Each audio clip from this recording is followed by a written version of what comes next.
I don't believe I've ever talked about the thing that got me into the occult on the channel, and that is the problem of evil. Now, I talked about this in a live stream, however, I want to revisit this, as this is a topic that I feel would be better served having its own video rather than just be thrown into the ether into a live stream where I was playing video games in an experimental phase on the channel. So, let's talk a little bit about the problems of evil, shall we? I am Dave the Amateur Magus. On this channel I talk all about the mechanics behind ceremonial magic, occultism, esotericism, and the mechanics behind everything you can find within a dusty old grimoire. If you enjoy what I do here on the channel, and you want to support me, link in the description to the Patreon where you can get exclusive access to content early, Patreon exclusive videos, as well as the Occultic Manual series, which is a monthly write-up that I aim at being more advanced than what I have here on the channel, less advanced than what you will find in a dusty old grimoire. If that sounds good to you, subscribe over on Patreon. I will see you there. And if you are already on the Patreon and you are already supporting me, you have my thanks for your continued and ongoing support.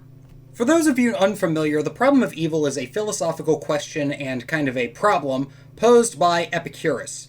And this problem is as follows. It has a couple of bullet points, and we're going to get through every single one of them. If God is supremely good, then he has the desire to eliminate evil. If God is omnipotent, then he has the ability to eliminate evil. If God is omniscient, then he knows that evil exists and knows how to eliminate it. Therefore, if God exists and is supremely good, omnipotent, and omniscient, then evil does not exist. Evil exists. Therefore, a supremely good, omnipotent, and omniscient God does not exist. This is one of the fundamental stumbling blocks I have found in the occult, and it is such a stumbling block that you could ascribe it to the Tree of Life. And if you did ascribe it to the Tree of Life, you would assign it to the path of Ayin, which is the path of the Devil card, linking the spheres of Hod, Mercury, to Tippereth, Sun, which is where you would get a massive issue, because that path should be where logical reasoning ends up going and giving way to the higher devotional mind. However, the path of Ayin is basically, if you think about God in reasonable and logical terms, then you will find that God himself is evil. Now, the reason why this is because if you attribute every single horrible thing that has happened to God, well, God's committed a lot of war crimes. God has killed more animals than there are animals on the planet, and he keeps making more animals, potentially through horrible methods, in order to kill more animals. Therefore, all of this evil things are caused by God, therefore God is evil, right? Well, no, because we don't attribute that to being evil. Just because an animal is dying doesn't necessarily make it an evil thing. Nature kills animals all the time. Animals kill animals all the time. That's just the circle of life. That's just nature. You watch a nature documentary, you don't think, oh wow, that's so evil. That lion is attacking that gazelle. You think, oh wow, this is really interesting how nature has gotten to this state. This is the state of nature. But we wouldn't describe that as evil because we usually don't think of animals as really thinking about the moral qualities of what they're doing. A lot of animals just kind of go based off of instinct. So if we take that into account, only humans are able to do evil. They're also the only ones capable of doing good. Now, what even is good? That's a question that most philosophers have tried to answer for a long period of time. However, the best way that we can use it for giving us a concrete example in this video is just going to be good just means stuff that is trying to do better for both itself and other things, right? So if someone is going out of their way to help other people, we would say that is good. If they're going out of their way to harm people, we would say that is bad. If they are doing things that are harming people for their own good, but they have the ability to do it in different ways, we would say that is evil, okay? This is a very stripped down example of this. However, I am not about to rehash several thousand years of philosophy in order to make this video. But when it comes to evil, we know that evil is going to be harmful unnecessarily. Evil in this case is unnecessary harm. So, if we look at that first point of the problem of evil, if God is supremely good, then he has the desire to eliminate unnecessary suffering. And if we just look at these different points, replacing the word evil with unnecessary suffering kind of creates a very, very clear explanation of what we're talking about. If God is omnipotent, then he knows how to eliminate unnecessary suffering. If God is omnipotent, then he knows that unnecessary suffering exists and how to eliminate it. Therefore, if God exists and is supremely good, omnipotent, and omniscient, then unnecessary suffering does not exist. Unnecessary suffering exists, therefore God does not exist in the supreme good, omnipotent, and omniscient categories. Now, let's take a moment and apply the Hermetic occultist lens to this. If you believe in the Hermetic monad, you would find that the universe is the all, and the all is the universe. This means that the entire universe is going to be, effectively, God. Now, if we look at this, is God omnipotent and omniscient? Well, that depends. They might be, but they might not be a personal God, right? Now, personal gods are the kind that we deal with when we're dealing with, like, pagan gods. You think of, like, you pray to this one specific god, and that god answers your prayers directly. That is a personal god. When we're talking about the Hermetic all, God no longer becomes personal because it's too big. So at that point, you're dealing with the entire universe. People have free will. Free will is a kind of a bit of a problem. Now, the issue is that you could theoretically destroy all evil by getting rid of free will, because, as we mentioned earlier, nature doesn't cause evil. Nature is just natural. So, in order for something to be evil, it needs to be causing unnecessary suffering, and animals really don't do that.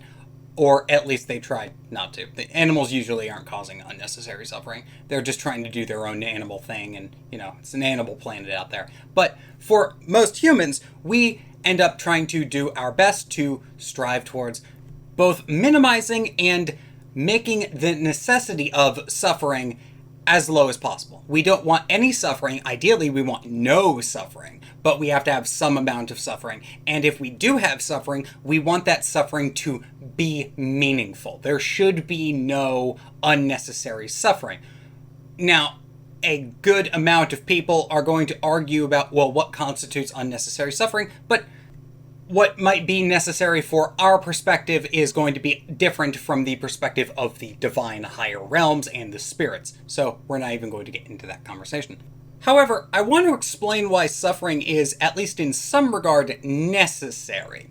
Because suffering is a teacher. Now, we want to minimize suffering, but we want to learn what suffering can teach us. We are all effectively unfired clay. We are clay to be shaped and molded by our experiences, positive and negative. There is no good and evil experiences. We have good experiences and we have bad experiences. Very few people have objectively good experiences and very few people have very objectively bad experiences, though they're just different versions of this was a positive experience and this was a negative experience taken to its logical extreme. People having, like, the birth of their child, winning the lottery, and getting a complete new promotion and a new job at work is probably the most heavenly experience in the world, and going through the trenches of Normandy on D-Day was probably a very, very bad time for a lot of individuals, as we know. But if you look at it, they're just different sides of the spectrum of positive and negative. Normandy being the objectively negative experience in this case. But the question is, why do we go through these?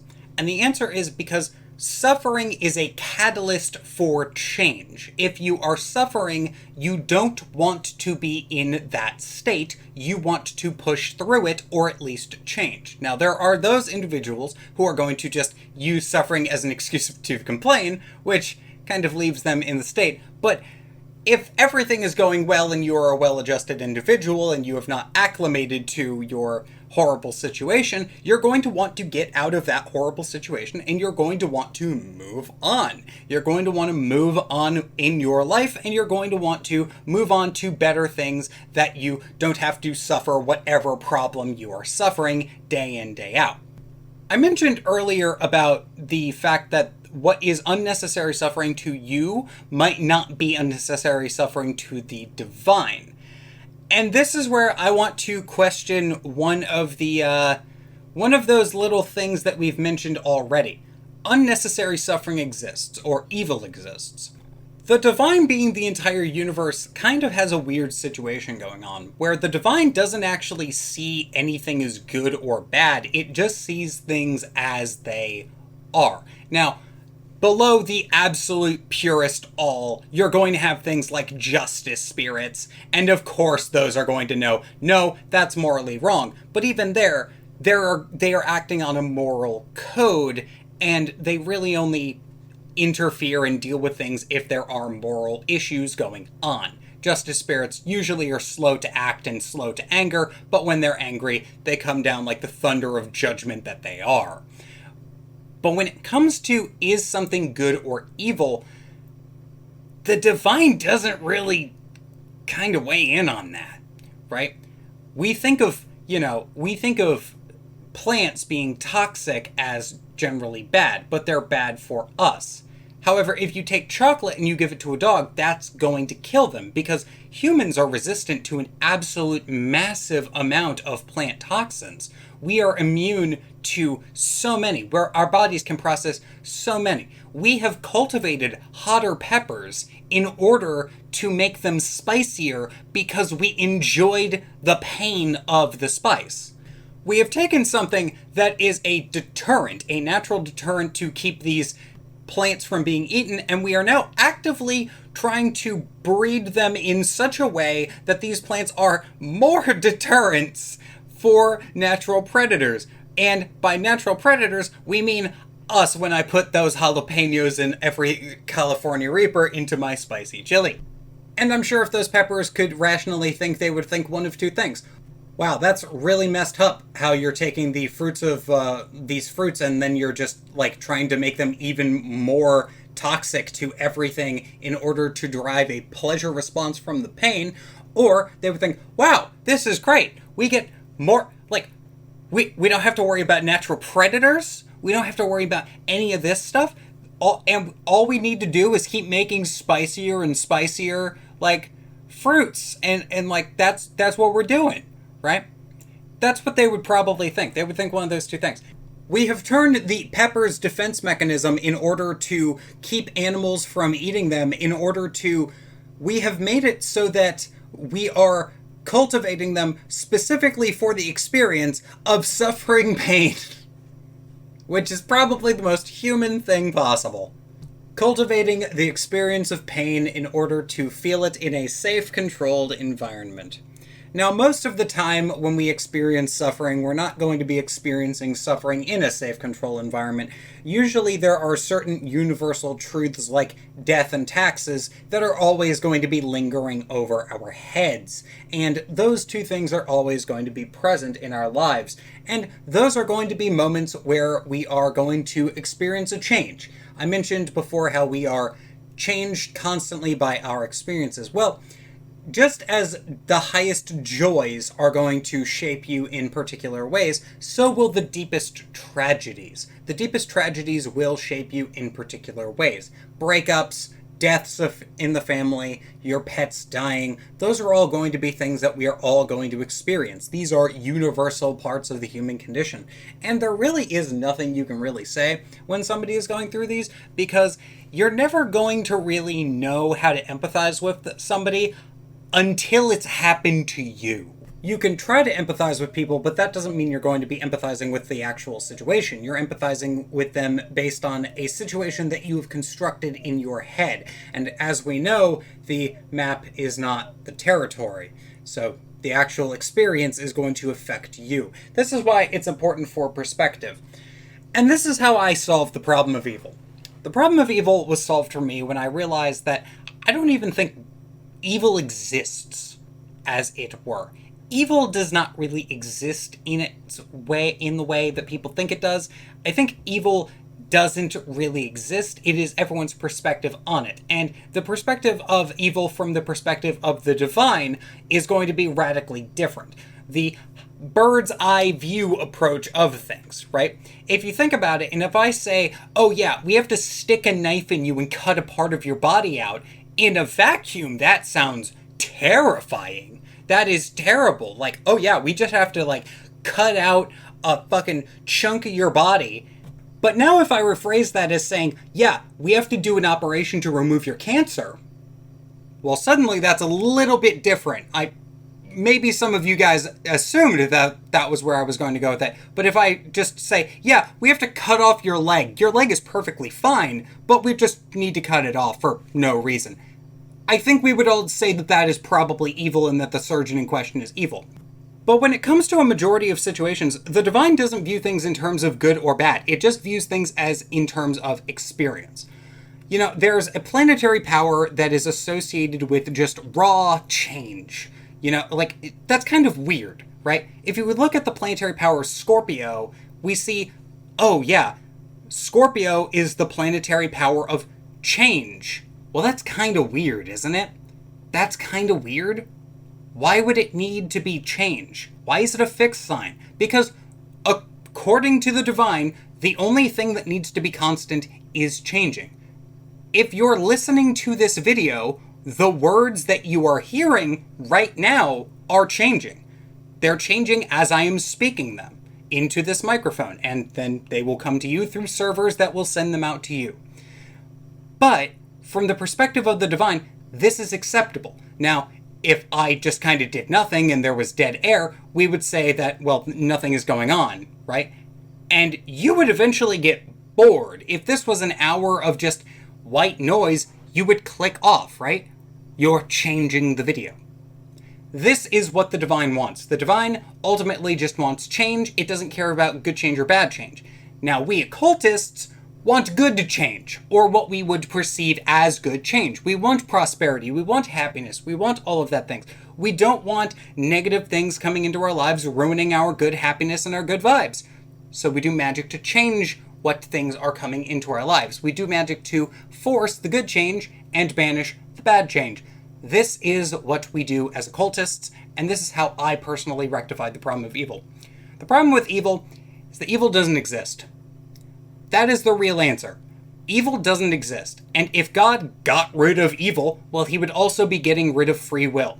The reason why evil exists is because human beings do human being things, and what is evil to one person is going to be good to another, or it is good from the perspective of the divine. No one is purely doing things as a purely, I don't want to do this and this is just going to cause more pain. Like a childish example is most people aren't going to be like, yeah, you have chocolate and I'm going to steal your chocolate even though I'm allergic to chocolate and it makes my body just completely go liquid out my butt, right? No one's going to do that. Right? As a childish example, most people aren't going to do that. They're getting some form of pleasure out of it, and that's where the issue comes. The universe is ultimately joy positive. For every good thing, there is a bad thing, but that good thing and that joy is going to be more widespread than it's going to be for just one individual, right? If one bad thing happens to somebody, well, that's one bad thing happening to somebody, right? But good things can happen to multiple people at the same time. You really can't do bad things you can do them to a group. You can do bad things to a group of people, but for the most part, if a good thing is happening, the joy of seeing that person happy is going to spread, and it's kind of an infection. Now, if you're depressed and you're, trying to misery loves company, so depression and sadness, well, that's going to be a whole different thing, and you're going to be spreading it to each individual person, and then people are usually going to see you spreading, almost said evil.